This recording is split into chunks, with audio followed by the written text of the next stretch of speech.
What is up, everybody, and welcome back to another episode of the Small Lake City podcast. I'm your host, Eric Nilsson, and if you have been around in Salt Lake City for the past 5, 6, 7, 8, 9, 10 years, you know that the entertainment, bar, and restaurant scene has changed so much. Now, there's a lot of really great places popping up, some of which are becoming cult classics very quickly, and one of which is Bar Nohm. Now, Bar Nohm is one of these weird instances where it's classified as a bar, so you have to be 21 and over to get in, but also has an amazing kitchen with some of the best food in the valley. So today we have Clif and Crystal. Clif is the manager of Bar Nohm, and Crystal is the creative expert that puts together a lot of the pop-ups and events and everything fun going on that you see on their Instagram feed. Now, we talk about how Bar Nohm came to be, how they joined with Water Witch, being in the Central 9th area, but also talking a lot about how the bar and restaurant scene has changed, a little bit of the bartender culture, and just a little bit more of a look under the hood of their lives and how they came to end up together working at Bar Nohm. So great conversation with them and learning a lot more about what's going on downtown and a lot of the changes that we are hoping to see and seeing in action already. So yeah, enjoy. When I first started the convo, I mean, I'd reached out to the Instagram account, I think it was Clif that probably responded back to me. And I feel like Bar Nohm and Scott have come up in so many conversations that I've had. Because I mean, the Central 9th area, and like you mentioned the episode with Noah and Max and Central 9th Market, and hearing, I mean, all that they've done and the personality they bring to the neighborhood is a very well welcomed one. But at the same time, like the name that kept coming up was like Scott Gardner. It was someone that Viet Pham had mentioned, the Templins had mentioned. And so I'm glad that we could finally make it happen. Obviously, Scott's a busy person and not the most chatty of such, but still, I mean, love to hear the story of, I mean, how it came to be, how it still is. I mean, it's a very unique perspective, especially compared to kind of a lot of the typical things in Salt Lake. Because I feel like we're going through this like transformation where when I started drinking in like the early 2010s, it was like, okay, cool. This is the bar we go to. This is where we were like, it just kind of is a matter of the fact. And like a new one, we would migrate every now and then, but now, or maybe it's just my adulthood, but there's so many good places. Everybody has like some sort of unique aspect to it. I mean, if you want to go be around a ton of people, you go be around a ton of people. You don't want to be around anybody, you really don't have to be. I mean, the quality of the cocktails, the beer, I mean, everything all around is going up. And so I'm excited to talk more with you guys about not only Bar Nohm, but kind of all of the changes that we've seen recently in Salt Lake. But I mean, just kind of like by way of introductions, we'd love to just kind of hear, I mean, you introduce yourselves, kind of your role here, and just take it from there. Yeah, so my name's Clif Riegel. I'm the manager for front of house here. I don't really have like an official title. I'm basically, when people ask what I do, I just say I help David with anything that he doesn't want to handle, or if he has something that he can't figure out, which is a very short list. But I think lately we've been lovingly calling you the cruise director. Yeah. So I've been bartending for 10 years now. This is my 10th year. Damn. I feel like I was saying that for like a long time, which I was like, oh, this is my 10th year. And then it was stolen valor. But this has been 10 years now in the business of food and beverage and done a lot of different things. But working here now, not really so much behind the bar, unfortunately. Every once in a while I'll fill in positions like if you come to the bar, you'll see me in a lot of different spots. You'll see me maybe hosting or running food or whatever. I basically do what needs to get done. Yep. And then like Crystal was saying, lately I've turned into an event coordinator and cruise director just because we feel like we get the most success when we have like event-based activations for people to come out, providing something different that's within the framework of what we typically do. But making some adjustments and doing little like in-house pop-ups or having bars from other markets come through. And so that's been a real challenging process for me, as it's not my forte, but it's been essential for us to keep things rolling and making sure that our staff has a good environment to work in and make money, in these trying times. Yes. Yeah. No, I mean, I definitely want to come back to, the 10 years of experience and everything that you've learned. And also, kind of like you alluded to, the events, the pop-ups that really are, influential to the community because it brings a lot of people together, but then also it's such a unique way of doing things instead of we're open, come get a drink, but really bring more experiences to people. And I mean, in such a cool space. Yeah, and it's it's an interesting thing. I mean, I don't know. When you're like can only see things through your like vision. You're only like, it's like being in a fish tank, right? Like you're only in your own little world, and so maybe you're kind of seeing things from one side. But me personally, like I kind of almost have like a pop-up fatigue. Like even that word, I feel like we have these words in the lexicon that have this meaning and are kind of cool and exciting, and then over time they are just overused with like the way that information is exchanged today. I mean, look at like slang terms. Literally. Anything. It's just like so instant where I feel like, at least for me, I'm almost 40. When we were in like high school, there were certain like blocks of time where you would say one thing and then be the next thing. And slowly like these phases where now I just feel like the cycle is so much quicker, right? Yeah. Like something comes in, it's cool. It gets diluted so fast because everybody latches onto it, and then it like kind of loses its individual uniqueness. So, we're using that, but I'm always like a little like, ugh, like it's kind of like nail on the chalkboard with that term for me personally. Mm-hmm. But it's like, what else do we say? I mean, these are, special activations, like, and what we've been trying to do with our pop-ups is keep a lot of it kind of in-house rather than bringing people in from other places, just simply because we're trying to make sure that our staff has the opportunity to be creative and then also to make money. Business has not been great across the city for bars and restaurants, Yep. And even supposedly nationally. I haven't had a chance to talk to too many of my friends. I've been really busy. We've had some friends from Phoenix come in and join us with their market, but it's been a down year. They say about 17% Wow. in the restaurant business. And so when it comes to that, one of the things that we try and do is when we have people who come, from other markets, we try to work out deals and such where like they make a money and they feel fairly compensated. But we still have an opportunity for our staff to, make a tip share and to continue to have that money that they rely on. So that's been a real challenge, but we've had some really great ones. We had my friend Kyle Davis. Sorry, Kyle, if you watch this. But they work at Brooklyn Kura, which is a sake brewery in Brooklyn in New York. And they're from Salt Lake. We used to work together at HSL years and years ago. Oh, cool. And super great person. Just like, I think they're super funny and have great insight. And also like watching, I haven't really had a chance to be in any of the bars that they work at out there, but I've just seen things through social media where I'm like, whoa, that's cool. Or, oh, that's right in line with what we're doing, especially with the sake brewing. And so we had them come out and did an awesome education. Honestly, one of my favorite things that we did this year as a team. It was very educational for myself as well. I'm not by any means a sake or soju or shochu expert, but we were able to have some things worked out where we could do let's do a revenue share or let's do this. And that way we had a night where we had a little bit more business. We had somebody that had been from this community had gone to arguably the biggest stage, in the world for cocktail making, come back, do an education and, have it be successful for them and be something that was successful for us. So, yeah, I mean, it's awesome to see so much talent come through from so many different places where, if you want to have that kind of experience, I mean, even just using the sake tasting for an example of someone that knows so much, for example, you'd have to fly to Brooklyn, but then at the same time we have, so many great places and cities that surround us that have that talent that also want to come and do it. And it might as well bring people a good experience, bring new faces in, and really, I think education's a big part of it right now. Cause people in Utah, it's interesting when we look at, the demographic changes because, people are moving here largely from those places, but then also people who are here are drinking. There's a lot more people drinking for the first time than in history in Utah.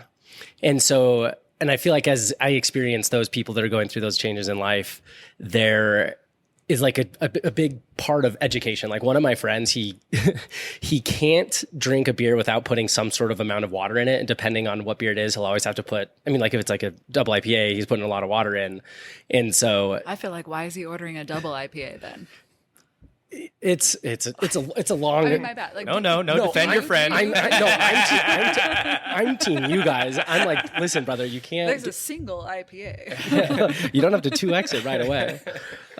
He likes to think if he just drinks heavier, higher point beers that he'll get drunker faster. But then if he adds more water, he hasn't put together that you might as well just like not be miserable. How old is this friend? 33 probably. Okay. Oh man, and he's chasing the drunk.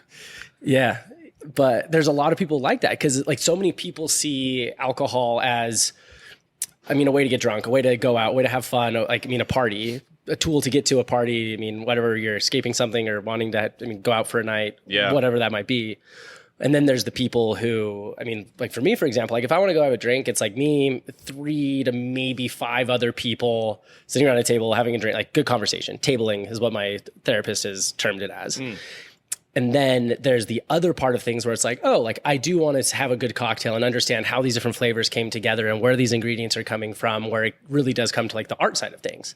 And I think it's the more that you can experience of going from, okay, cool, like congrats, you're drinking, you're drunk, to, oh, this brings people together, helps everybody, I mean, feel connected and just like kind of put away the stressfuls of life, but then also be like, and this is how you enjoy it more, because the people like my friend who can't drink a beer is like, yeah, like that's fine, but like maybe try some other things, maybe acquire some of these tastes they talk about. Try a seltzer, my guy. Yeah, it's like, have you ever had a LaCroix? Now just like make it like whisper louder. I'm mostly poking fun because so before I came to Bar Nohm, I ran Post Office Place, which is downtown, and most of the bartending staff there were people that I had trained from having never worked in a bar before to being bartenders.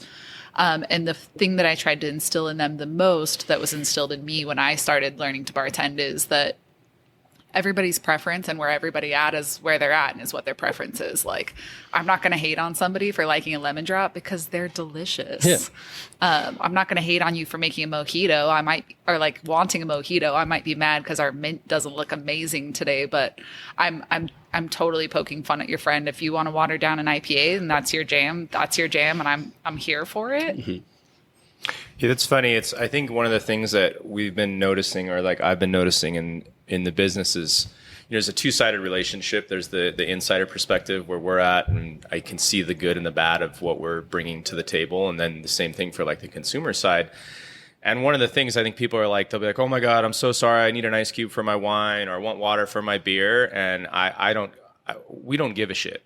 I think a lot of kids when they're like younger, maybe, or people starting out earlier, I know for myself, especially, like I was so excited to be like learning something new. Yeah. Like to be stagnant is really hard on me, like just on all levels. And so to be in this business, the best thing is if you're smart and you pay attention, you're going to learn really quickly that like you will never have a full grasp on all of it. And some people get really intimidated by that, and it's scary. And I think it's tough too, because, there's a lot of personality in bartending, right? There's TV shows now, and it's like I create a character in a video game. Everybody gets the shitty tattoos and an apron, and they all look like a lot of the guys look like some amalgamation of myself. Like I always make that joke. I'm just like, this is like create a bartender, like, you know what I mean? Yeah. But a lot of people, like, honestly, for me, like I've reached the point where I don't care. What I care about is I want you to be happy. Is that what you really want? Is there a reason? And sometimes people share their reasoning with me. With that too, sometimes it's hard for me to be like, yeah, cool. Because I'm in the middle of like maybe 8 other orders and something's going down and I got a table over here whose dish is off. But just like being like, hey, can I please have this? And like just having that element of like respect. We deal with things like that all the time. Oh, yeah. And I would say on the flip side too, like, it's funny that you mentioned that about people getting drunk for the first time or wanting to be really into it. We deal with like a complete like wave of different like engagements with the customers. It's like, what do they want from this experience, right? And some people want to know, they want to see the palenque where the mezcal was made, and that you got to meet this person, and here's how we did this, and the R&D process, which for a lot of our cocktails can take like 3 or 4 months, and group meetings and testings and things like that. And then other people will come in and they'll look at it and they'll be like, your idea is cool. I would actually like it with this alcohol, and I want it like this, which we don't do. We don't do modifications on our list. And some people who I don't even think they care. I think they just want to have something in front of them, especially something that's visually pleasing with social media. That's a big one these days. Oh, yeah. And so you'll get this little thing of just like what Crystal was saying. It's like, what what is going to like bring you the happiness? Like what is coming in there? Because we can't control that. And I think that the problem is a lot of people will get like tied up and like, oh, well, you have to do it this way, and it has to be done this way. And I have some of those things. Like for me, if you bring me a stemware glass, if it has a stem on it and you're grabbing the bulb and you hand it to me, that I have something in me where I'm just like, oh no. One demerit. Yeah, well, no, because if you want to get super nerdy and get into that, because we do know a lot of that stuff, you have to grab anything with a stem where you want to grab by the stem. And especially if you're like delivering a cocktail or a glass of wine or something like that, because if you're grabbing the bulb, you're not only heating up whatever is in there from your skin contact, but you're also putting fingerprints, potential things like that all over it, marring the glass. So like, it's a weird thing. You gotta have to put some of your crazy in the back. Yeah, and be like, it's funny where you find your neuroses coming out. There's definitely some things where I'm like, did you need to be that extra about that? And my brain is like, yes, you did need to be that extra. And probably it's not true. I would say there's also like the other flip side of people who are drinking for their first time or like new to drinking that isn't this like they're ordering something that might seem like an easy drink. They're here to test your knowledge. They'll be like, have you ever heard of a paper plane before? And I'm like, obviously. No, tell me more. Yeah. And also there's 1,000 drinks we have not heard of. And there's like classics that I've been doing it 10 years. I've maybe made once. That's the thing is so many drinks out there. But the quizzes. Yeah, the quizzes can be a little grating sometimes. And I just have to remember that like they're excited and that I need to be like thinking about their excitement, because probably 10 years ago when I had a paper plane for the first time, I was like, this is dope. This is so cool. It's delicious. And so again, like this is just reiterating the part of bartending where you're meeting somebody where they're at, and just trying to like find where you can connect with somebody. And it's mostly on like where you can find that excitement in them, rather than like, because I could be annoyed with it and be like, yes, of course I have fucking heard of a paper plane. I've been bartending for 15 years. I work at one of the best cocktail bars in the city. Of course I know that. Yeah. But like that would be a really shitty thing to say. And it's a feeling that I just have to like let go and be like, yeah, dope. Let's do that. Yeah, perfect. Yeah, great. Paper plane coming right up. Hell yeah. And I think it's tough too. You know, one of the things we still see it. I don't think it is as bad. Maybe you can speak to this better than I can.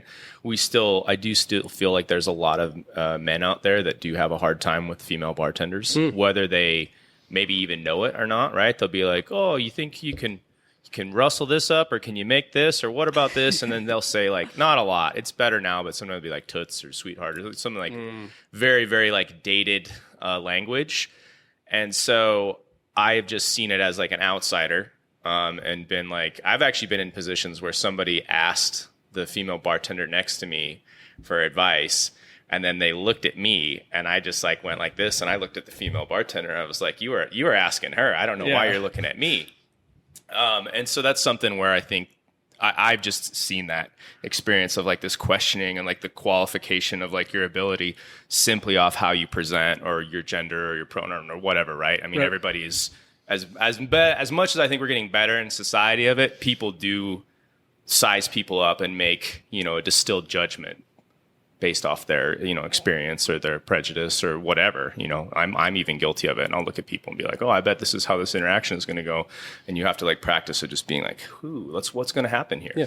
But I don't know. Do you feel like it's getting better at all being a woman in the bar? I feel like it's getting better. There's definitely some outlying experiences that are really frustrating.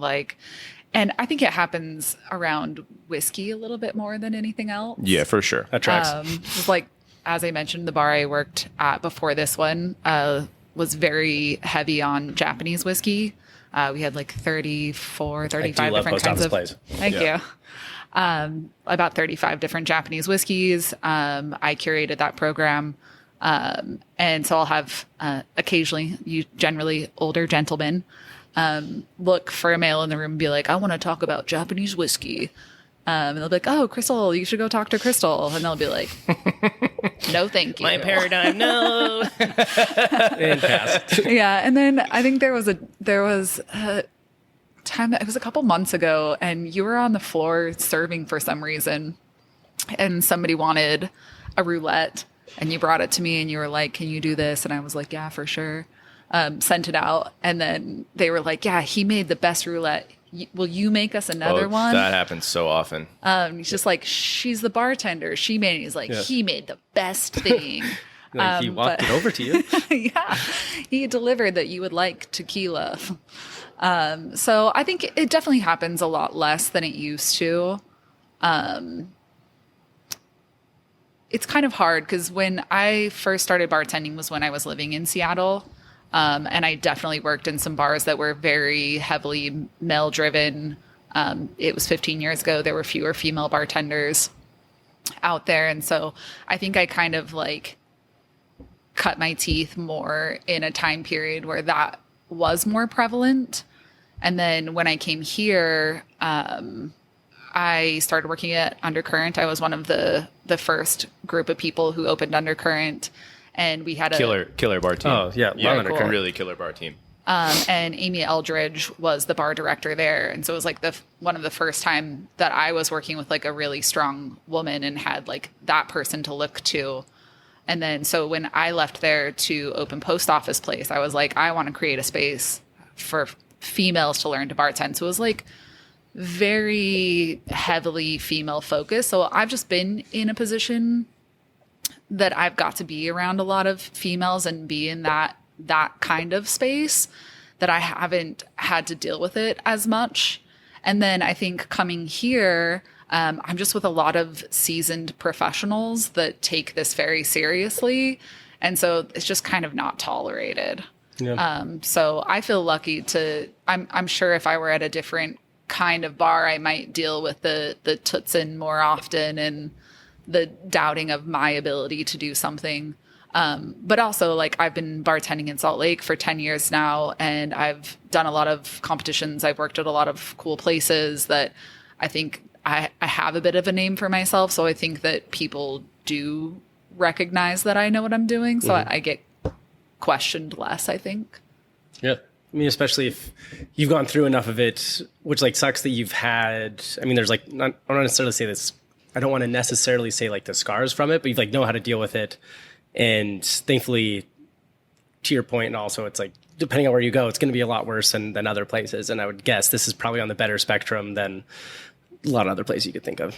Yeah, like everyone I work with is really respectful. And there have been times where, like very, very rarely that a guest is acting a fool. And Clif is right there to be like, hey, my guy, like, let's move on for the night. This isn't where you're hanging out anymore, but like, have a good night. So it's just, it's a really nice space to be in. Cool. Also, I don't think I introduced myself. I'm Crystal Daniels. There we go. I'm the creative lead, I think.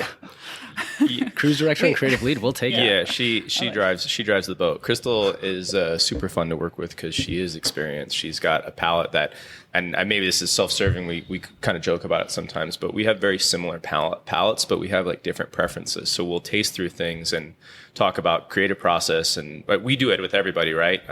With all our team. Usually someone will kind of take lead, but then we will work as a group to be like, oh, what about this? What about this? Because I mean, I don't know. I've just worked in places before where people are like, that's my cocktail. And like, if people want to be that way and they want to be elevated and like get their accolades from that, we absolutely want to lift people up. Like I know people that work in environments where like people have stolen their drinks or like, like leadership has been, oh yeah, I've made that thing. And you're like, that is, for me, it's very gross. Mm-hmm. But one of the things that's really awesome is that like Crystal is like always working on something culinarily. And my new role as someone who isn't in the creative as much and is more on like kind of like, how do we bring people in and set the vibe? I get a little fatigued sometimes in like being engaged in like these actual like parts of like making what we do. And she'll be like, oh yeah, I was working on this salsa the other day, or my fruit tree blossomed and I'm doing this. And like, normal things. Yeah. Well, I really appreciate it because it comes from like the heart, right? Like then when she makes something, it's like, she's put a lot of time into this craft, knows what she's doing, has a great palate, knows spirits, and just like makes stuff. And then here it is. And so it's been really fun because we've had a couple drinks where we'll be like, I have this idea. I don't know what to do with it. And then we work on it and Crystal will be like, okay, I got it. Hold on. And she's like, boom, check this out. And it's way better than anything. The Saller's Fingers, I think, was the drink that I was like, I just had this idea for like hanging like a branch or something or leaves over top of a cocktail. And I was like, I don't know how to do this, but this is my idea. What do you think about that? And we kind of talked about it, and we went back and forth, and she made this awesome like tequila and mezcal milk punch, which was sadly gone. It's on the past menu, but it was really fun because visually we did it. Maybe, I don't know if you want to edit in, we can get you a photo of it, but it like came on a piece of the wall that was behind us. Oh, no way. Like a remnant piece of wall. And then it had, we hung lime leaves over top of this clarified cocktail. So you would get this glass on like this little presenter that was completely clarified with like this visual element. And for me, like, I love like the visual, like over the top, as long as it like makes sense. I've seen a lot of things like, I think the cotton candy is probably the worst offender. It's a cool idea, and it looks cool, and it dissolves in like alcohol, but like often it's way too sweet. The drink concept is not well thought out. And so for me, I'm like, okay, if we're going to do it visually, does this make sense? Yeah. Does it add value to the cocktail? And sometimes it is just a visual element. I mean, we garnished a drink with a Pokemon card. I've gotten that one a couple times. Yeah, Pikasu's, because it's fun, and why not? And then you get to take home like the card if you wanted to. A lot of people would not, which always shocked me. Yeah. But imagine going home to your kid and they're like, "How was date night, mom and dad?" You're like, whoosh, "Yeah, I brought home a Pokemon card." Yeah. Well, I mean, I don't know, but with the cards we had, we were buying like pre-packed cards from Amazon because they're a better cost. Exactly. So these are like Pokemon that I've never even heard of. I'm like, looks like an oyster without a shell. Like, what the fuck is like, what is this? Dad, this isn't even a powerful one. This is lame. But also, like, I had some really interesting conversations with a few guests based off of those. Like, I had this kid that I think he was like 21 or 22, new to drinking, and he was like, "Can I flex on you for a second?" And I was like, Sure. Like, what's up? And he pulled out that, like, the Charmander card that's worth a lot of money, first generation something. And I was like, "Why is that in your wallet?" And he's like, "Well, it's not worth anything anymore. I played it a lot when I was 5, so it's pretty damaged, but I just like to flex every once in a while." And I'm like, cool. I want to see his Hinge profile so bad. It's just like, 5 pictures of this Pokemon card. I just imagine he probably had like the best night because he got to like pull out this thing that is a flex for him. Which usually when anybody says that, it's not about a Pokemon card. It's not. And so like I was like, hell yeah. No. Yeah. That's one of the other funny things too that you mentioned. That's like when I was thinking about this the other day because you were talking earlier. I don't know if we'd started recording, but you had mentioned like Scott, one of our owners, Scott Gardner, and someone who was like a mentor to me when I first got into bartending, and like now we're like that's who we are. Like we're the mentors, and all the stuff that I'm getting mentorship now on is like almost like completely different rather than that, and it's been kind of like. And it's not like imposter syndrome. It is sometimes, right? Because I think if you have any sort of like healthy mental breakdown, you at least need to have like a little bit of like, you're not the best. You're like doing pretty good. Because the other side for me, when somebody's like thinks they're incredible, everything has been very grating. Yeah. So maybe, not that I can say it for everybody. For me, I'm like a little bit of like, you're doing fine, relax. But we're in that role now. And so thinking about being like, well, what was I looking for those people? And that's kind of been a weird shift for me. I don't know about for you because you were, running the program at Post. And like you said, you had this whole team that you developed who are all still friends in like a unit and, spend time together. But like, yeah, getting to that point of like having people that are literally like 22, 23 and they're like, what do I do? And I'm like, well, here's what I did. Yeah. Yeah, I think the biggest thing that I've tried to share with younger bartenders is like, I went to so many conferences and so many bar conventions and so many like out of state bar activations because I wanted to grow as a bartender and learn a lot of things. But then I also was like 23 and I was like, fuck yes, let's get drunk. Yeah. And I wish like looking back that I would have taken those a little more seriously. Not that I didn't take them seriously, but that I would have not looked at them as a party also. Even though like, the brands are paying you to be there and party. So it happens easily. But the things that I've tried to like impart on some of the younger bartenders is like, yeah, drinking's cool. Like cocktails are cool. But if you want to be good in this and like have this be a respected profession, then you also need to take yourself pretty seriously as well. Like maybe you don't get blacked out and streak the convention center. Cause there's definitely people that like, that's the charm of being a bartender, and it's a party, and that's their prerogative and like where they want to take this. And then there are other people, I think, generally a little bit older bartenders that are like, no, this is very serious. Like this is a profession. I am trying to cultivate an experience for people. I want to like, yeah, I don't know. I think it's just like, I wish I would have taken it a little bit more seriously younger in my career. So that's kind of what I try to impart on younger bartenders, I think. There's a lot of people that will just view it as, a job. It's what they're doing.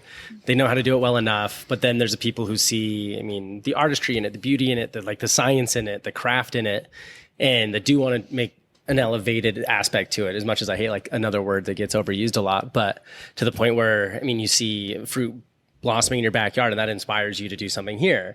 And I will always surround myself by the people who are motivated by passion, because it's either passion or fear, love or fear. And so if people are just doing this because it's something to do, they're probably scared of like being homeless, or scared of not having a job, or scared of having to do another job. Where the people who are passionate about it are the ones who will always rise to the top, who will always be able to make something from it. And so I kind of want to take a step back and start with you, Clif, about kind of how you got here. Because I know that, both of you have both worked in restaurants, and bars in Salt Lake, very well known, very, popular spots, and some of my favorite spots, but kind of want to hear more about, the story that led up to here through all of that. Yeah.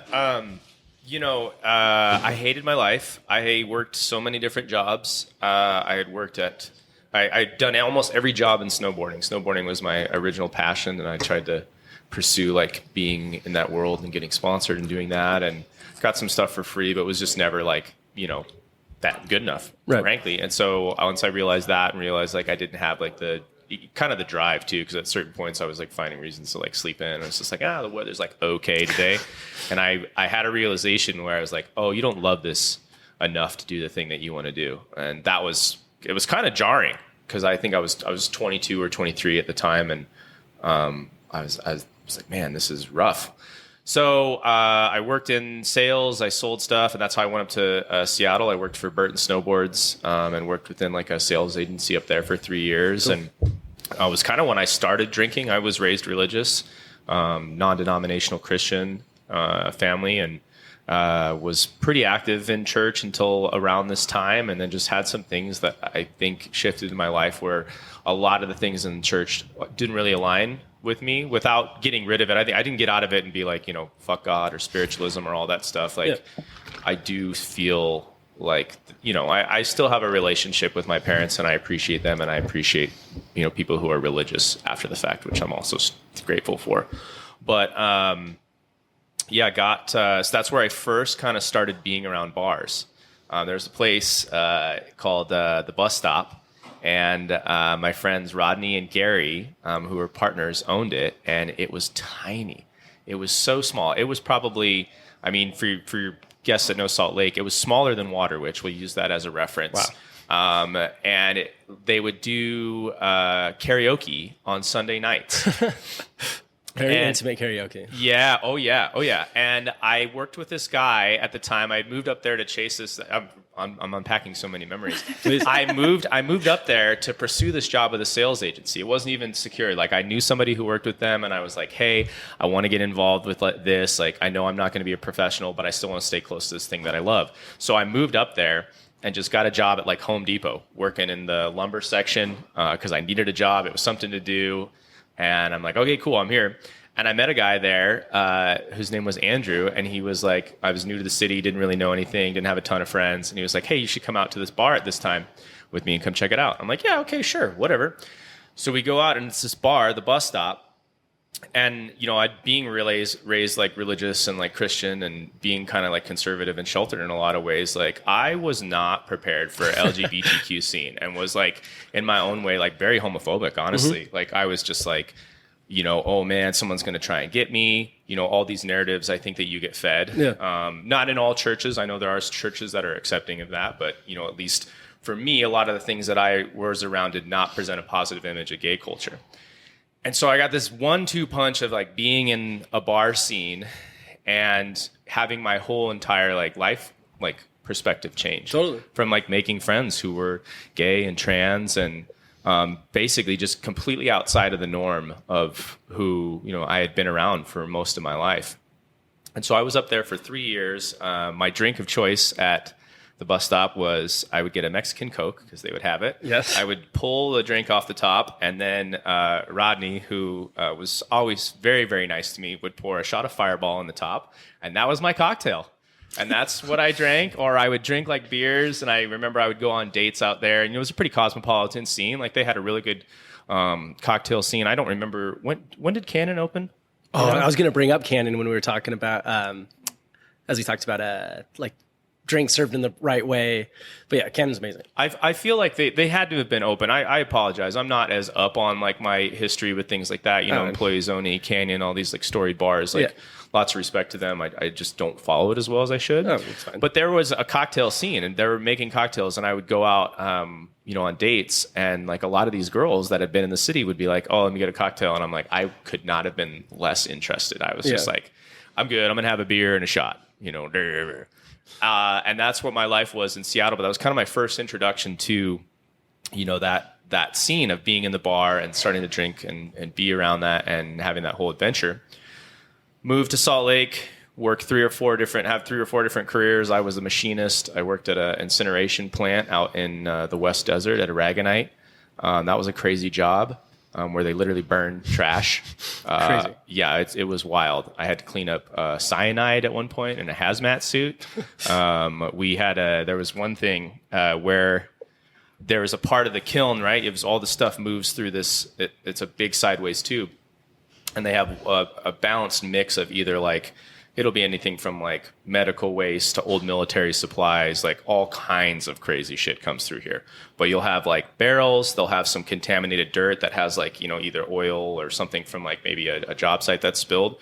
And you have this whole like concentrated mix where they add a little bit of each thing to make this like nightmare soup that they burn down and turn it. It's crazy. I'm really concerned about you right now. No, yeah. I will die of some crazy cancer.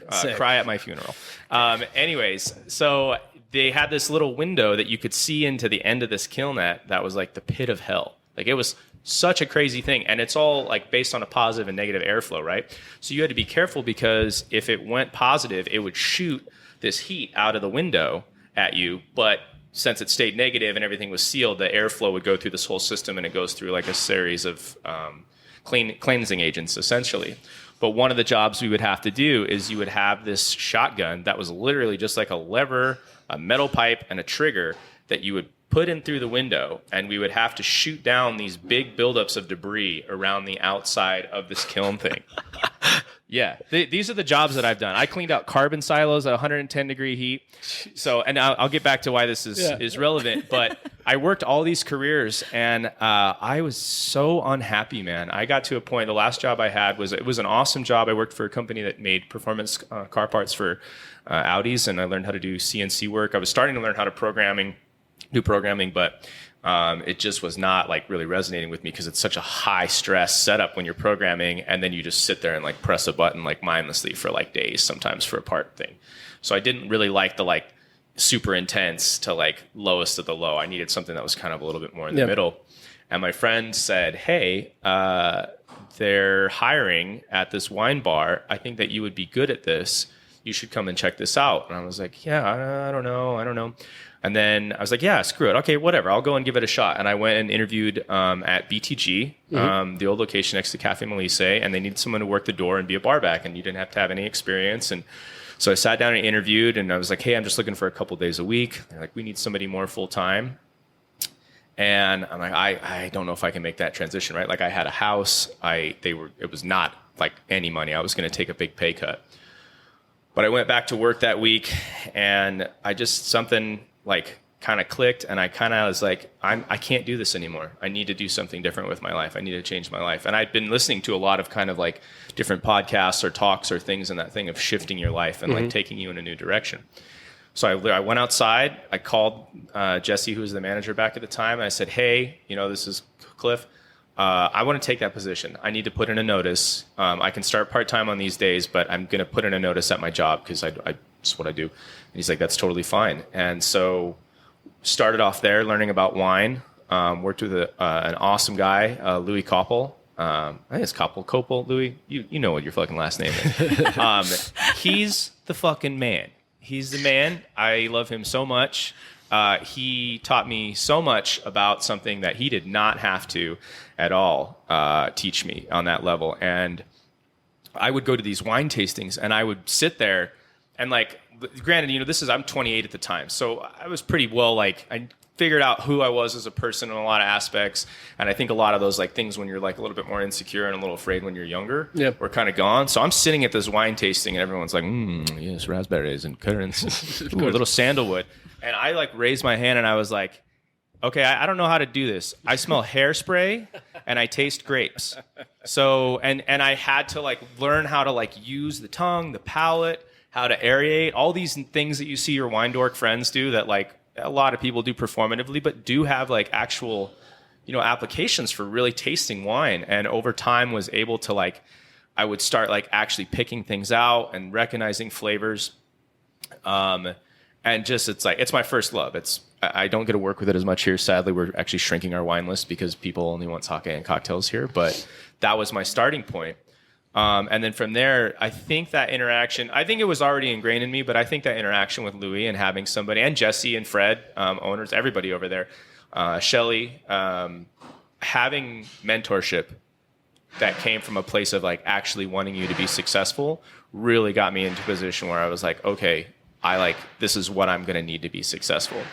And so I started chasing other mentorships, and Scott Gardner was one of the first people who did that. Because at the time, there was a lot of people in our age range that were bartending.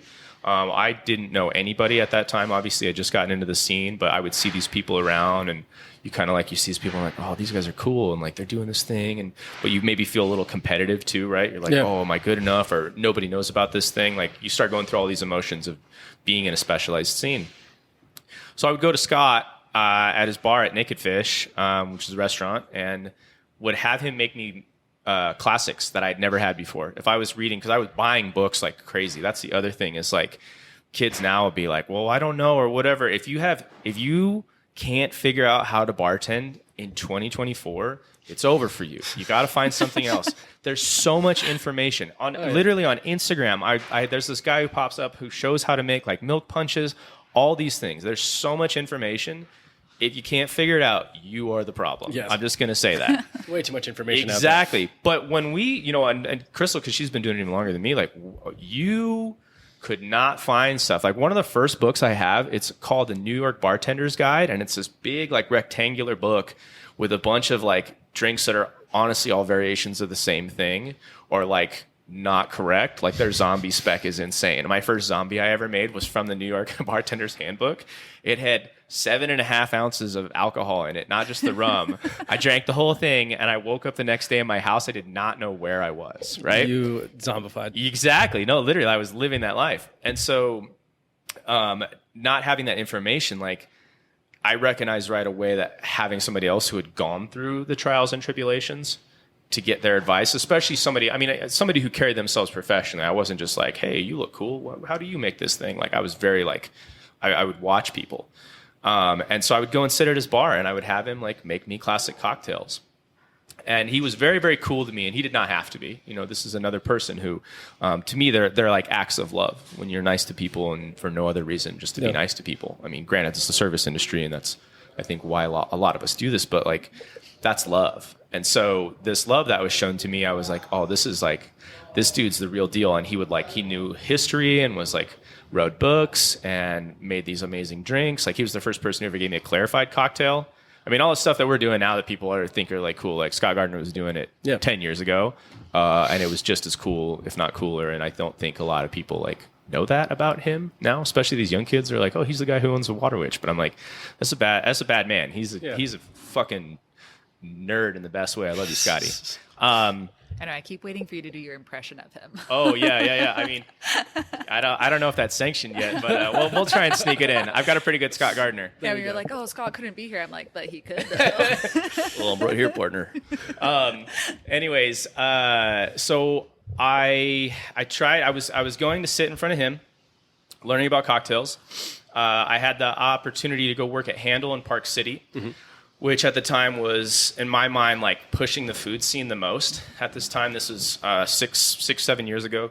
Chef Breyer, Melissa, and Megan, just the things that I didn't know what they were doing. I'm like, what the fuck is a microgreen? Like, I didn't know anything again, right? These are all things like me, like coming in, not knowing anything, not having any background, and I'm like, I need to learn all of this as much as I can. So I'm like, okay, well, cool. Park City's got to be like, these guys are doing like this crazy food program. I gotta like go be a part of this and go work with people who like, again, I can get mentorship. Yeah. And they had an incredible team and the food was awesome. One of the things you learn really quickly about Park City is that a lot of the staff are people who just want to ski and snowboard. And they're great at their jobs and they come in and they get it done. But their primary focus is not the passion of like that service and like understanding. And so it was a position where I had some great people that I worked with, and some of them were great. Some of them were there only a short time and went on to other places, but it wasn't quite that mentorship in that lane that I was looking for. So I just shifted everything. I was like, okay, cool. Well, the drinks, I'll just keep doing how I'm doing, but and the progress that I'm learning, but I'm going to really learn about food. Around this time, they started talking about opening up the HSL location. And I can't remember how I heard it, but I heard that Scott was going to be part of the opening bar team and running their program, even though I knew that they were working on the Waterwich bar around this. So it's 7 years ago now. And so I was like, I have to go work there. I need mentorship. Like it was crazy to me, like to have an opportunity like that, to work with somebody who had that and who had already proven that they would take the time and like be there for you and educate you, to not go and do it. Well, they had everybody already. I could only get a bar back position. And so I took a pay cut and, well, not really pay cut, but you don't make as much money bar backing, and moved away from the Handle location, which was, the drive was kind of getting a little old for me anyways. I don't really want to do that. The wintertime driving up there sucks. No, even though it's a great environment to work in and like good money, like I'll probably end up there someday again at some point, I hope. Yeah. But I didn't want to work in Park City anymore. Came back and started working on this bar team and was the prepper, bar back. I prep cooked at that place too. Craig, who was the chef at the time, was really, really nice to me. And they were bringing in like whole animals, and I got to do like primal cuts on like goats and like learned how to make pasta dough and like basically continue to add on to this food knowledge, which became so like, I think one of the things I always tell people, if you're starting out in bartending and you want to do it, learn about food, learn about cooking. That's where all of your cool shit is going to come from. Yeah. We've been putting the same alcohols together for 200 something years. Like, you're not going to do it. You got to create flavor, really. I think to make dynamic drinks in these days. And so I spent a lot of time doing that. I have I have my knife roll still, learned how to use like knives properly. Not that I'm good at it, but I learned all these things, learned to work with a wood fire oven, was doing a lot of experimenting there. And slowly but surely, people either left or they weren't feeling it. And I got bartending shifts. And then the bar was ready to be open and everybody was leaving. And they're like, hey, we think you should be the bar manager. And I was not excited about the idea. I was very like frustrated. I wanted to be around people. And I remember I had a conversation with Scott in the parking lot of the Big Lots across from Twilight Lounge. And we killed half a bottle of Old Granddad just talking. And I just was kind of like, man, dude, I don't think this is what like I need to be doing. And he was very supportive, and he was like, "No, partner, I think you got it, dude. It's all up to you." Because we were talking about it, and I'm like, "Yeah, who else? What are they going to do? They're going to bring somebody else in." And I found out later that the reason why they had even offered me the position was because I had been spending time like in the kitchen, and I knew the food program, and I had put that effort into, what people were doing. And so I spent, I think, 2 years doing that. Bar management is something else. It is very, very draining. which is funny that I'm back here now doing it again in an even bigger Which is scale. why I'm loving my life now. Yeah. Now I'm managing the bar. Yeah, good times. And so did that for a while, and then just kind of got burnt a little bit on some things, and ended on good terms. I always try to make sure to leave things better than I found them, and so got out of there, and then kind of bounced around, served for a little bit. I worked at Current serving. I worked at Alibi. I was part of the opening team at Alibi. Left there, and then I got out of the business almost completely for a while. I was doing plaster. I learned how to do Italian plaster for a couple of years during the pandemic because my friend owns a company, and I didn't know what was going to happen.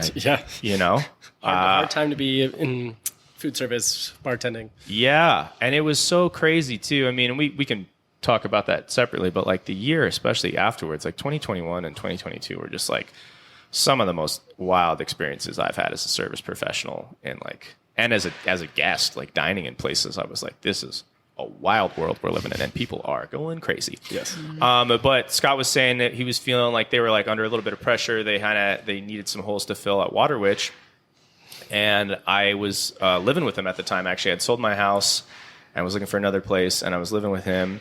And I was like, screw it. I'll come down. What shifts you need? Okay, I'll pick up some shifts. And worked there for almost 2 years before transition over here. Nice. And when they were getting ready to open this project, Nohm had been open as a restaurant for, I think, 3 or 4 years already before Chef shut down for the year and partnered with these guys. And so I was familiar. We came and ate here, and the food was always great. And I didn't know Chef super well, but I could see that there was passion and there was care, and he was always very nice to me. Mm-hmm.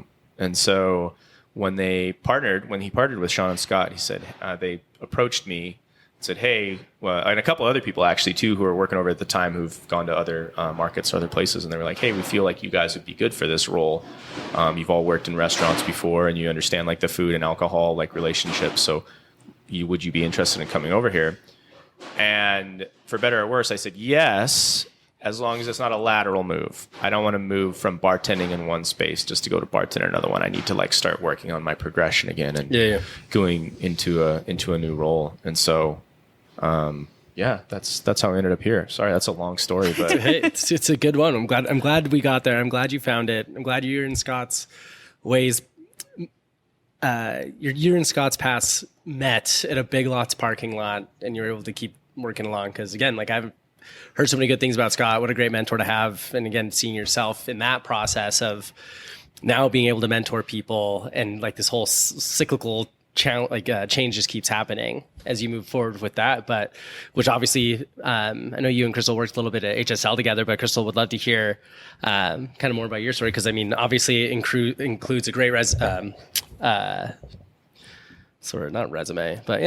of bars that you've worked at that I'm passionate about, but would love to hear kind of how you got into it and how you had this passion spark instead of it going from a job into something you really cared about.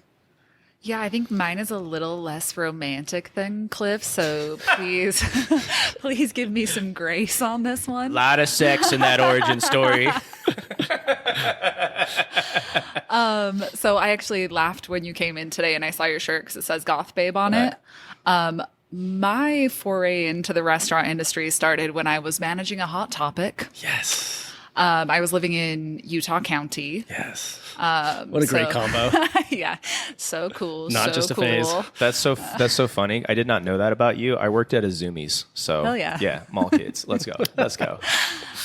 So yeah, I was managing a Hot Topic and walking through, I think, to the food court or something to grab some food. And this older dude came up to me, and I'm ready to eye roll him and be like, "Get out of here, old man." And he's like, "Have you ever heard of Happy Sumo before?" And sushi restaurant. Yes. Gateway. Yeah, there was also one down in the Riverwoods. Yes. In Orem. And I knew that that's where people made money. It was one of the only restaurants at the time where people made money working at them. And he was like, "I really like your look." It's like, would you want to come work with us?" So I didn't really seek out looking for restaurants. It kind of came to me. And when I look back on it, I'm like, that dude was a creep. But here I am today. So yeah, it was a weird spot. He was like, yeah, I just want like a bunch of hot girls wearing tank tops to serve sushi to people.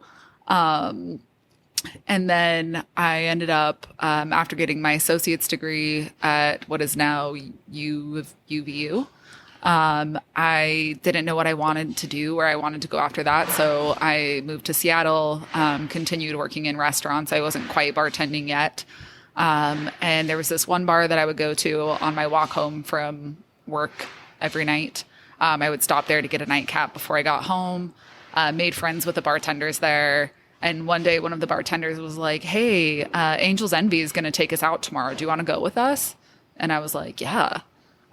So they took us to, I think one of the episodes I was listening to that you did, you were talking about how like in Seattle is where adult nights out happened. Yes. And you would like bar hop before going to dinner and like having all the different spots you went to in the night. And like, that was my first time like really experiencing that. And it was really nice that it wasn't my money that was driving that. So I think we went to like 4 or 5 bars. We went to dinner. We went to another bar after. And I was like, this is so cool. And the bartender was like, yeah, this happens all the time. Very different than Utah County. Yeah. It's like brands take you out. They want you to sell their stuff. And I'm like, just for being a bartender? And they're like, yeah. So it was like in that moment that I was like, I'm going to be a bartender. So much less romantic than Clif's. I was like all very like party driven. So again, I say, please give me grace. I was a little bit more wild in my younger years. When you said streaking through the convention center, was that? She's learned her way since then. But yeah, so I was just like, this is like, if I'm going to stay in the service industry, because like it's not that I didn't have the same love for it when I was just serving that I do now. It was just different. Like, I recognized that restaurants were spaces where like big events happened in people's lives, or where people just like met with friends. Like, it always felt like a warm place to be and a place that I enjoyed being in. I'm also like a wild introvert, so it seems kind of like counterintuitive to be in the service industry, but it really just gives like more structure to being around other people, which like I work well in structure. So I just like ended up changing my focus from being like, I want to be around people having like these big moments to like, I want to have more of a creative hand in helping people to have these moments. And just like sidestepping a little bit into development, like over my time in bartending, like how I create drinks and how I think about drinks has changed a lot. Like before I'd just be like, dope, I love this tequila, I'm going to make a cocktail with it. And now, like Clif kind of touched on it a little bit earlier, the way that we'll do things is like, there might just be a visual aspect that I'm like, that you're then working in reverse to create. Like one of our cocktails that people still ask for a lot, that was on one of our first menus, or our second menu maybe, was the foam alone. It was essentially like a clarified Paloma, but then did a Chicha Morada foam on top. And like, foam's wild now, everybody's doing foam, but I think at the time like not everybody in Salt Lake was doing foam. And so it was just like, I wanted this really striking contrast between this like magenta pinkish purple color and clarity, and it just like, I think also I feel like I'm very scattered right now. Growing up, I also like hung out with a lot of people in bands and a lot of artists, and I like always wanted to do that, but that's just not the way that my brain works. And I was like, oh, I'm just not a creative person, I guess. Right. So I have to like grow up and become an accountant or something. Something horrible like that. And shout out accountants. What up? Much love. But I think that I just learned that I am a creative person, just in a different way. So really looking at cocktails, this sounds so stupid, but as more of like an artistry, like a way to create something. Like the thing that I love the most right now is perception, like messing with perception. We did a going clear party I also overcommit to bits. I really like clarified cocktails. Like, I love that you're handing somebody something that looks like water, but it tastes like an explosion. So it was like all clarified cocktails. Everything was clear. Overcommitted by spending 8 hours making cutouts of famous Scientologists, hiring my friend to run oh crap, why am I forgetting what those things are called? The e-meter, run an e-meter. Yeah, She was helping people to get clear, just like really overcommitting to bits. So I think that like I ended up realizing that I loved bartending because it allowed me to connect to my artistic side, and now I feel shy. No, I love that kind of creativity with it, because a lot of people, because I mean, within the past few years, I've started to be a lot more creative. The main thing of creativity is for me is painting, and so when I first started painting, part of my ego told me I'm not an artistic person, I'm not a creative person, I can't do it. And then little by little, I'm like, oh wait, I can. There is. I just have to like try and get better and develop. But at the same time, it doesn't mean everybody's going to go be like a traditional artist. But there is artistry in everything that once you understand something well enough, then you can apply that artistry to it. I mean, whether it's, an account in spreadsheets, or whether it's a cocktail, there's something of artistry that you can find in it. And so it's a roundabout way of telling people that everybody's creative. We just have this like weird perception of like what creativity should be and why we can't be that. But when we do find that artistry and that creativity, that's usually when it gives us like the most joy, because we get to have fun with it. Like, everybody is their best self when they're in a childlike state of play. And so if you're in a childlike state of play, overcommitting to bits and making clarified cocktails, then you're probably going to be the happiest self being it. So it kind of becomes this cyclical process of how we can be happy. And so, it's fun to hear both of you guys' experiences of how you got here, because, I think this is, if I talk to friends who, go out a lot, have strong opinions on bars, Nohm will always be part of their top 3, top 5, MySpace, top 8, whatever it's going to be.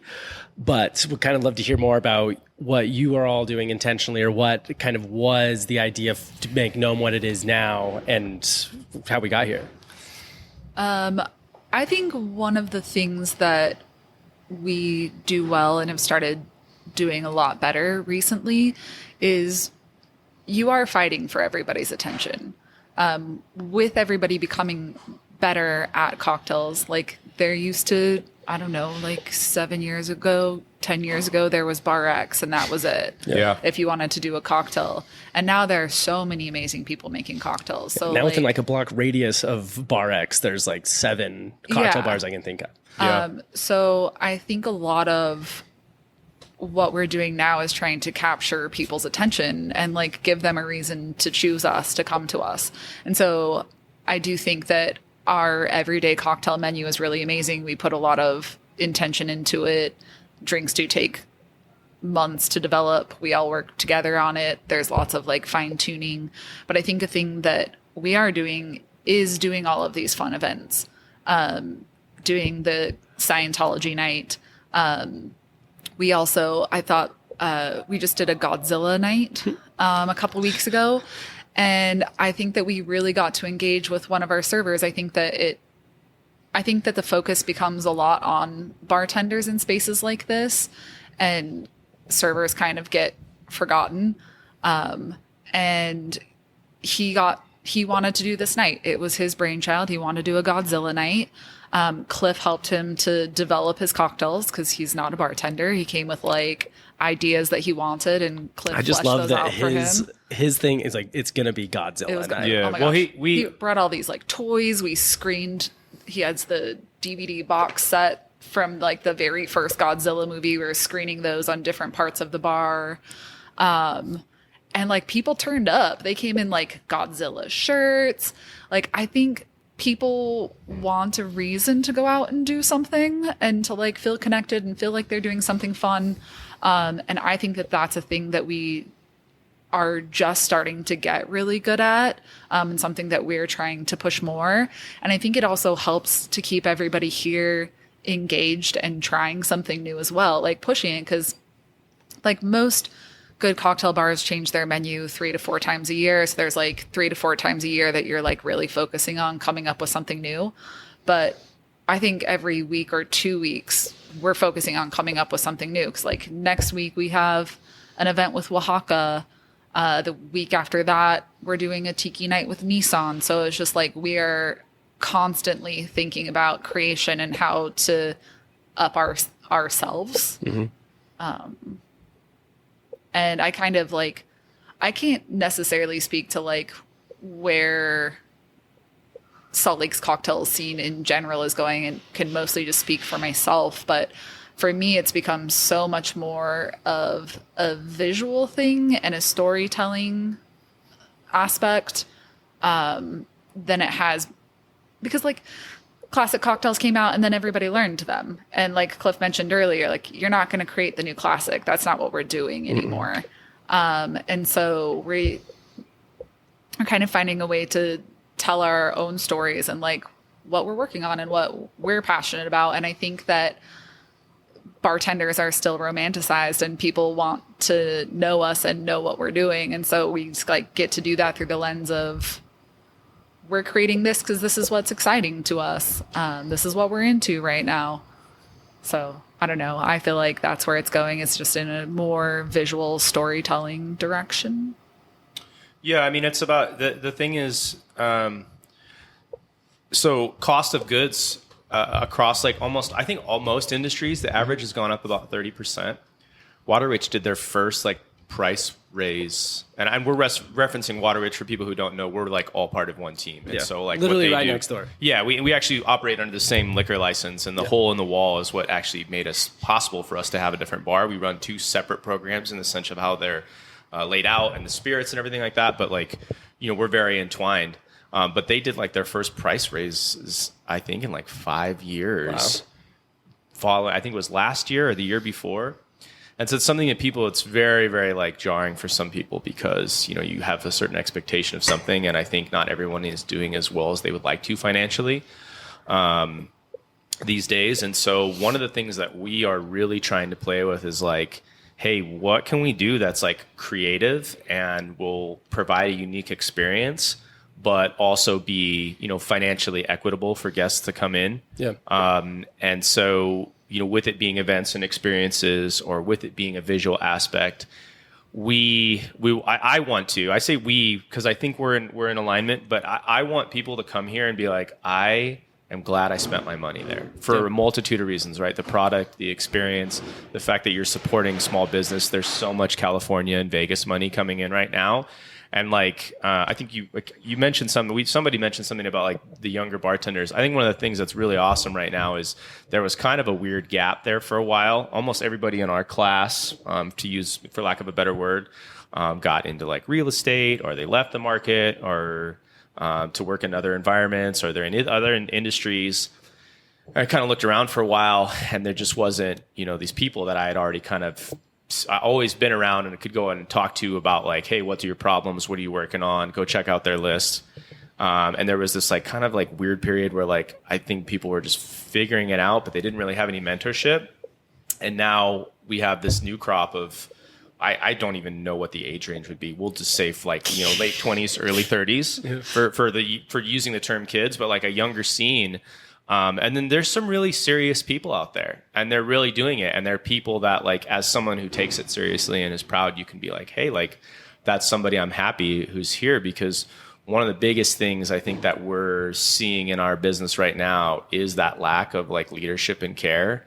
Because to be frankly honest, to be in a position like mine is, if you're trying to help somebody and develop and do events and run the program and do numbers and everything else, like it's a very consuming process. Yep. And you have to really want to do it. And there are times, I probably talk with Crystal the most out of anybody about this, just because she's gone through it. And, as the lead, like she's steering a lot of where we're going creatively. I'm like, it's really hard to stay in that pocket and be motivated to do that for people. And so you'll go to a lot of places and you'll have these people who are hungry and they're willing and they're talented, totally capable.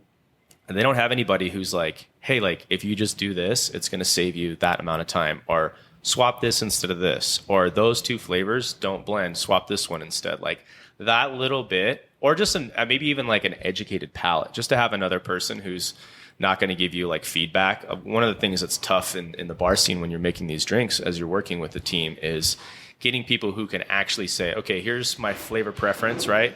Here's my catalog of knowledge. How do I combine those two things to help give good impact and feedback to this thing? Because I'll have some people, I had one person I used to put drinks in front of, and they, every single time it would be like, they would say, you should try it with a different alcohol. Didn't matter what it was. And I was like, if you tried it with this alcohol, and I'm like, that's not what I'm asking you, my dude. I need to know, what do you think about this drink? What you're telling me is you don't like it, right? But like finding that way to be like, hey, I think it needs this or needs that. And then sometimes too, like we've had some drinks that go on our menu that like I have not been like, they're not my preference. But everybody else around me has like positive feedback on it. And so at a certain point, and we'll run them through chef too, and at a certain point we just have to go, okay, cool, here we go. So that's the thing, is you don't have people, either you don't have somebody who is going to give you good feedback in a role as a young person, or you're going to have somebody who won't be able to maybe see beyond their shortcomings, or maybe they'll try and like steal the drink as their idea or take credit for things. And so here, you know, one of the things like Crystal was saying is we do have good collaboration. I'm really proud of our list. Personally, I think where we're at is equivalent to, you know, national markets and bigger markets. I don't think that we're doing anything that's reinventing the wheel, but we could go and operate in any big market in the world and be successful with our team and without really changing anything. I do believe that. But you know, some of the things, I don't know if you'll be able to see it in the video, but like up over your shoulder here, we have these illustrations from Marcos Chang at Tomoe. We have all of our cocktails are illustrated, hand illustrated and printed on our menu for a visual aid. We started doing that with the last menu, and now our current menu, which was done by Rika, who's a calligraphist from Japan. We have these things where we're like putting these little details in. And frankly, there's really nobody right now that's doing it at that level. There's definitely bar programs in the city that are doing things that are just as cool as what we're doing, probably even better in a lot of ways. I'm biased, so I do think that we're the best. Name them. Yeah, well, put them on the list. You know who you are. Shout out accountants. But you know what I mean? Like we're really trying to be like, okay, we're going to put this effort in. We're going to create something which isn't always understood, right? People don't always get it. They're like, well, you know, I just want to get a classic of something, which we totally support. And we have a whole wall of like specialty spirits that's curated, with a lot of it not being available in the state. But creating that like value and that experience for people in a way that isn't like pretentious or, yes, maybe self-serving. I don't know. I hate the star tender. Like, you know, have you ever heard that term, star tender? Yeah. It'll be like it's like a funny term for somebody who's like, they want the shit. Yeah, they want to be like maybe like social media famous, and it's not always a bad thing. I know people who are star tenders who are like genuinely like really good people, and they have like a really well managed ego. I've seen a lot of people in those positions that they're not good in the well. Their drinks are like just okay. Like they just want to be famous, and that's cool, and pursue that dream. But we would rather have, for me, I think the idea that the star is the person on the other side has been more successful for me, right? And maybe you don't want to be the star. Maybe you just want to come in and be like ignored in your own way and just get your drink and your food and get out. Like that's what you want. Some people want to come in and they want you to be the person who's like, check me out. But other people, like, they just want to have somebody acknowledge them and remember them and treat them nice. Yeah. And that's, I don't think I always do it the best, but that's always like the main goal of being like, hey, what do you need in this moment? And that's my goal for us here personally. Totally. And then, I mean, as you guys mentioned, drink menu changes about 3 to 4 times a year. A lot of events coming up. But I mean, what can we look forward to in the next, month or two? New cocktail list. Gilligan's Island, baby. Let's go. That sounds fun. We've got a bartender named Dylan Huff, who was another, he ran the program at Undercurrent for a couple years, left to go to Atlanta. Worked at SOS down there, really famous tropical tiki bar. They have an incredible program, and those guys are super dope. Oh, wow. Shout out SOS. I'm just having to shout out everybody, dude. Shout them out. Why not? You know what I'm saying? You know what I mean? You feel me? Anyways, he came back. So he's one of our bartenders, super passionate about like tropical drinks in particular. And I can't remember. I think it's his name, but we settled on instead of Dilligan's Island. So Dilligan's Island. You'll see the poster when you're heading out today. I got them printed up today, but we're just gonna throw a little tropical party for Halloween and dress up however you want. We're gonna try and do it big. We're also doing our hand roll nights, which We'll announce them on social media. If you're trying to follow along and check out what we do, that's usually the best way is just to be on Instagram. But we've been doing tamaki nights where we do hand rolls in our chef section and do standing room only. It's just like a little like one night pop up. Once a month we do stepping out with Ryan Kondrick, who's one of the best DJs in the city, and he also does like a vinyl pop up. So he sells vinyl that he's spinning a lot of times. Usually, with my luck, it's like one of like he'll be spinning something and it'll be like a one-off. He's like, I'm not selling this one, but I've bought quite a few records from him. And like, especially if you're somebody like, I think we cater to all ages, but like if you're someone like me who's, more on the closer to 40 side, like going out to certain spots downtown, sometimes you feel like the chaperone. And so coming to a place where you can feel like you're, oh, okay, cool. I'm not the oldest or the youngest person in the room and still have a good time. I think those stepping out nights, they're like one of my favorite events to do. And so we do that monthly. And then I think we're working, I can't release it quite yet, but we do something called Snack Sabbath, where we have chefs come in from different restaurants or markets or anywhere and do like their own pop-up for the night. It's a ticketed event. I think we've done 4 of them maybe now so far, and we're working on doing one. I don't know when this is going to come out, but it'll be towards the end of October. Cool. And then November, I'm working on programming now, but we'll have at least 1 to 2 events a month that are worth doing. Cool. And coming out, checking out. So, that as far as cocktail lists, we dropped it in September. So we're only about a month into it. We'll probably be releasing stuff in the new year, but we have a bunch of things that we're working on developing right now to go through over the next couple months. So there will always be something here. After we're finished here, I do get a little bit of Scott Gardner's time today. We're going to try to nail down some stuff. We're going to do a 6-course cocktail tasting menu, probably first week in December. That's going to be like very highly culinarily driven, very technique driven, very like heady, nerdy stuff that we're going to work on. So that's hopefully the first week in December. Again, ticketed event. So yeah, that's one thing I like about here. We have some really casual activations, and then we have some like very serious activations. I feel like we do a really good job of like balancing between being very casual, fun, and being like very serious. Godzilla. Yeah.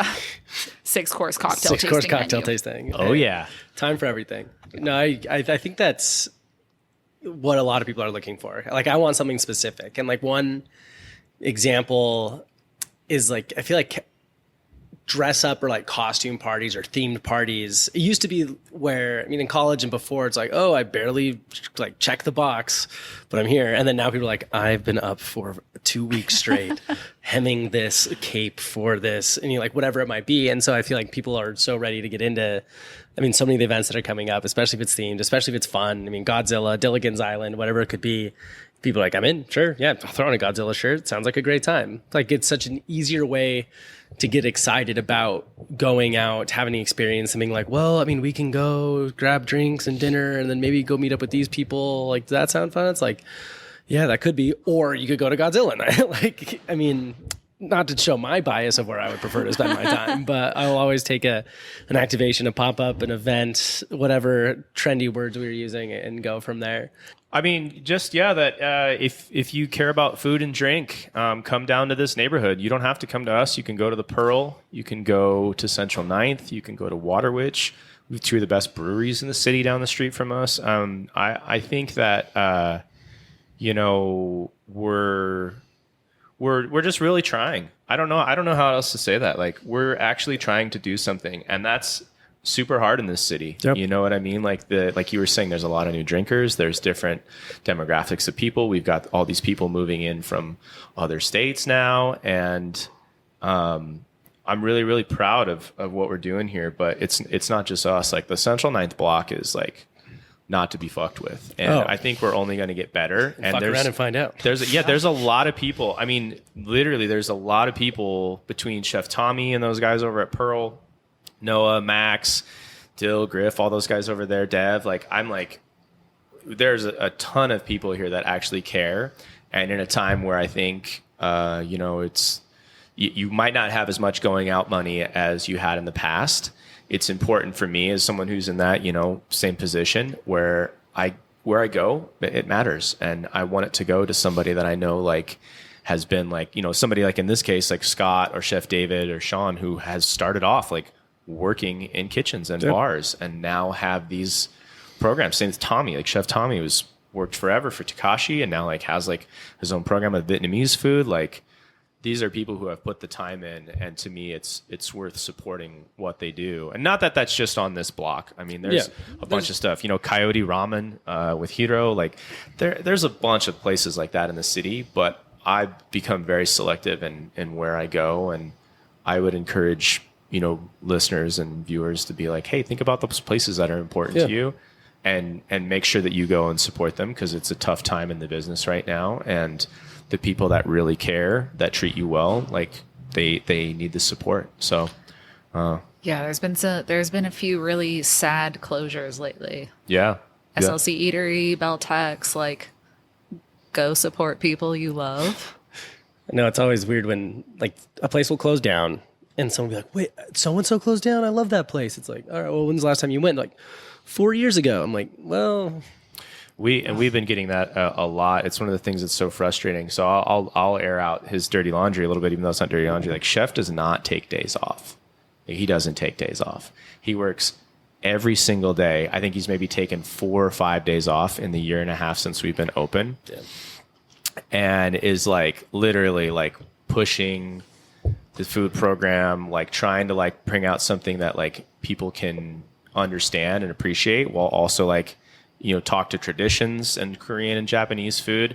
And that's really tough in this market. And so right now we're kind of caught in this thing of like people who, maybe are Korean or Japanese or are maybe culturally very strongly connected with Asian food. And they'll be like, oh, it was better when it was a restaurant, or, oh, it's this or whatever.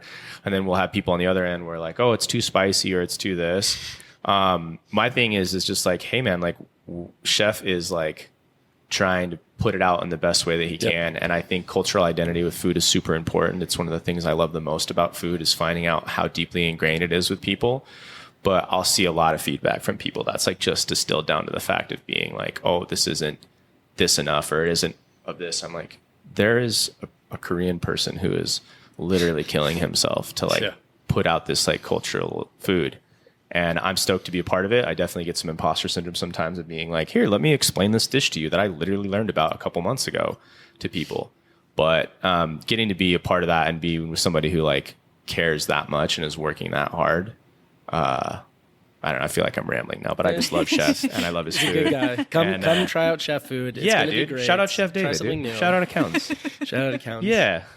And then lastly, the question I always end with, if either of you could have someone on the Small Lake City podcast and hear more about what they're up to, who would you want to hear from?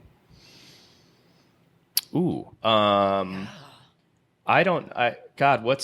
the first person that comes to mind right now, I can't remember her last name, so I have to give you better, but my homie Shlee, who does sign painting, is one of the coolest people I know, and is super talented and does something like artisanal and tangible with her hands and is really great. I commissioned some art from her that she did, like some hand painted like bottles that were incredible. Like I just think she's super cool and talented, and what she does is really interesting. Shlee the sign paper. I think I want to say it's Thompson, but don't quote me. Shlee, I love you. Shlee, yes.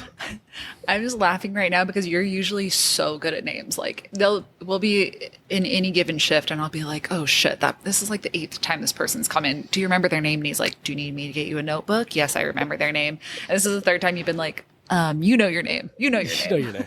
Yeah, it's not my best day. It makes I don't know. Oh, we've all been there before, and we'll all be there again. I'm trying to think if there's anybody else off the top of my head who's doing stuff that's cool and innovative. I'm gonna throw something out that I don't know the owners. I don't know how to get you in contact with them. I don't even know who you would talk to. But I was pretty devastated when Curiosity closed. NA bottle shop and cocktail place. I'm a 70% non-drinking, 30% drinking person. So like I loved that spot. I thought it was so cool. Real devastated when it closed, especially because they put a romantic bookstore there. Yes. And I popped in to just like check it out. And the Love Library? Yeah. Them. That's who I want. That's who I want to hear from. Okay. I want you to go and talk to them about like how they got, why they decided that Salt Lake was a great place to put a lightly smutty bookstore. It wasn't as smutty as Is it literotica? Light. Is that what you call that? Literotica? Yeah, lightly. Romance. I have no idea what that's called. I would never read those books. Have a great internet connection. No, but seriously, it's called Safe literotica, right? Yeah. Okay. Yeah. Hell yeah. All right. Deal. So I'm gonna go with them. Love library. Yeah, I love library. Deal. Well, Crystal, Cliff, so fun to sit down and talk about you guys, talk about Bar Nohm. Come support Chef, come support accountants, and have a good cocktail, have some good food, have a great experience, whether it's Godzilla party or 6-course cocktails. There's something for everyone. You're not going to be let down. Spend your money here. Yeah, and if you saw this, come say hi. You know, I think sometimes it's hard, and you might even catch me in a day where I had somebody ask me 8. Crystal sees this all the time. Somebody asked me 8, like I get 8 questions at the same time, and I'm just like, I have a small brain, and I have to go one at a time. But for the most part, like we're here a lot, and we love for people to say hi, and to see that we're we're big into being part of community efforts. So to be part of another community in Salt Lake City, we're stoked. So thanks for coming to talk with us. No, totally. I mean, both of you mentioned in your stories that you want to create great experiences for people, whether that be via a cocktail, via an event, an experience. And so, come meet them. They want to meet you. They want to provide a great experience. Everybody wins. Absolutely. Awesome. Thanks. Guys. Thanks, Appreciate Eric. it.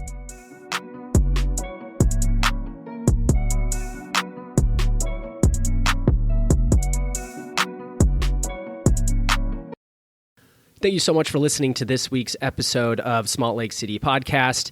Don't forget to like, follow, review, subscribe, and share this episode with your friends. And we'll catch you next week. We'll see you there.